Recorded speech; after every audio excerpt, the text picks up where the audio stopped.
श्री सतगुरु महाराज की जय। महर्षि में ही की बोध कथाएं। कहानी दुनिया में किस तरह रहो। जिन्होंने श्रीमद् भागवत की कथाएं सुनी है उनको व्यासदेव जी का नाम याद होगा। वे पराशर मुनि के पुत्र थे। व्यासदेव जी के पुत्र थे सुखदेव जी, जो बचपन से ही बड़े ज्ञानी थे। व्यासदेव जी को मालूम हुआ कि इनको गृहस्थी की बात मालूम नहीं है, इनको गृहस्थी की बात सिखा दूं, इसीलिए उन्होंने इनको राजा जनक जी के पास भेजा।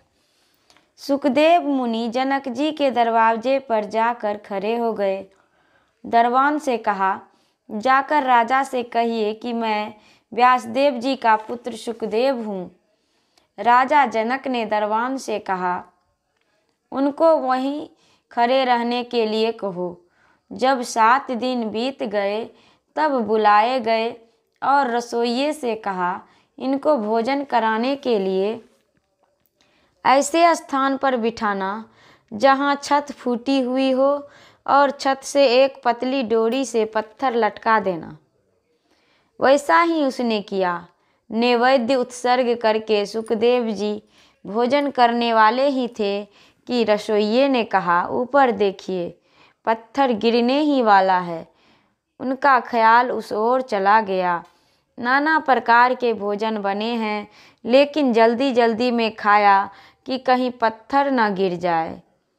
फिर उनके दोनों हाथों के कौए में पानी भरा कटोरा रख दिया गया और उनके हाथों को बांध दिया गया। राजा ने सिपाही से कहा, बाजार में घुमा आओ।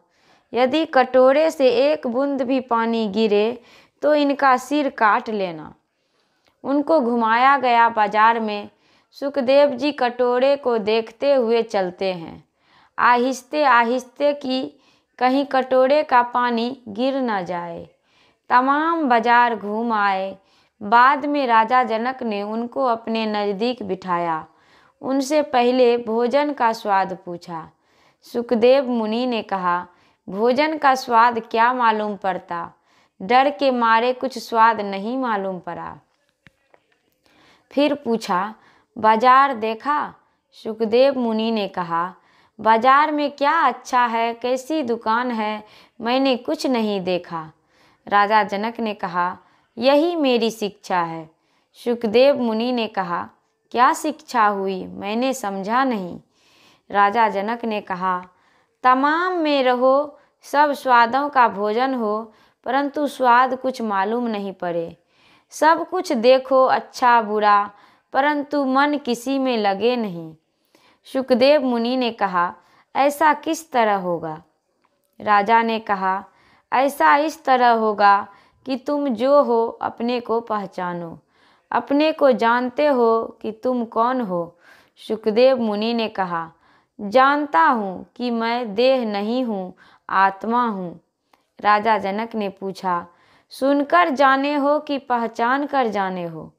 सुखदेव ने कहा, सुनकर जाना है। राजा जनक ने कहा, पहचान कर जानना बिना गुरु के नहीं होता है। इसके लिए जो विद्या हमारे यहाँ प्राचीन काल से चली आ रही है उसी को कहते हैं योग। पहले तो सुना सुनाया हुआ ज्ञान हुआ। दुनिया में किस तरह रहो, दुनिया के भोगों में भी रहो, लेकिन निर्लिप्त रहो।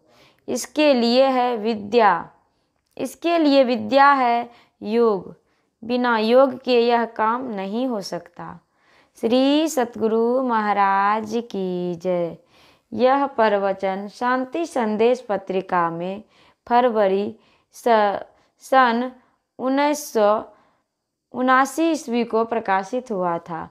श्री सतगुरु महाराज की जय।